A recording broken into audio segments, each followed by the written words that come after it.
सुशीलकुमार शिंदे साहेबांनी उजनीवरनं पाण्याची लाईन आणली म्हणले. शिंदे साहेबांनी 50 वर्ष त्या पाण्याच्या लाईनीवर इलेक्शन जिंकलं, निवडणुका जिंकल्या. परंतु देशमुख पालक यांचं अभिनंदन करतो की 20 वर्षामध्ये समांतर जलवाहिनी टाकणारा एकमेव आमदार असेल तर ते विजयकुमार देशमुख आहेत. लक्षात घ्या.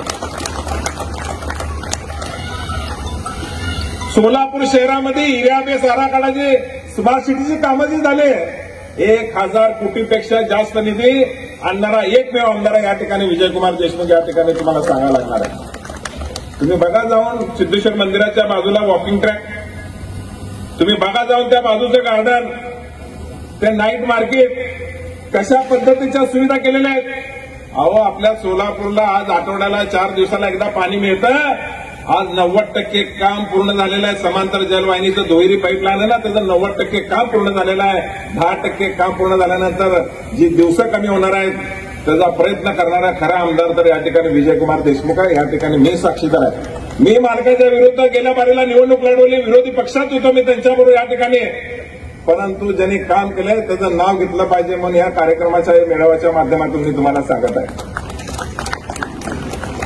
मी डीपीटीसीच्या मीटिंगमध्ये सदस्य होतो, त्यावेळेला सुद्धा म्हणलं दत्तात्रय भरणेमामा पालकमंत्री होते.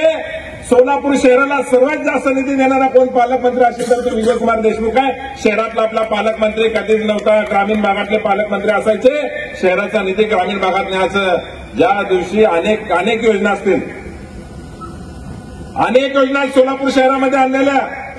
शहर उत्तरमध्ये हजारो लोकांचे शस्त्रक्रिया या ठिकाणी मालकाने केले. हजारो लोकांचे ऑपरेशन शस्त्रक्रिया, करोडो रुपये त्यावर त्या ठिकाणी दिले. हे कुणाला माहिती आहे?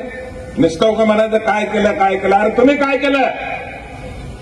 तुम्ही नुसतं लोकांना वरबडायचं काम केलं.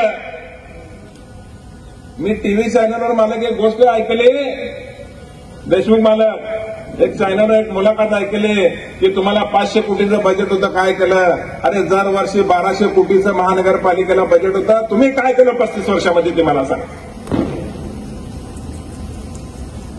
ज्या पद्धतीने हजारो कोटीचा निधी आपल्या या सोलापूर शहरामध्ये, अहो पाण्याचा प्रश्न संपवायचा म्हणताना या ठिकाणी चांगल्याचं काम नाही. लक्षात ठेवा, उजनीवरून 110 किलोमीटर अंतरावरून सोलापूरला दुसरी जलवाहिनी टाकायची म्हणताना या ठिकाणी चेष्टा नाही. लोक म्हणत असेल काम का होत नाही. एखादी काम ड्रेनेज लाईनचं काम टाकलं ना 10 जण येतात, आमच्या घरापाशी चंबळ नको, यांच्या घरापाशी चंबळ नको म्हणून 10 जण येतात वरडत. मग ते तर आता 110 किलोमीटरवर येणार आहे. किती शेतकरी विरोध करणार, किती जण विरोध करणार, किती संघर्ष करावा लागणार.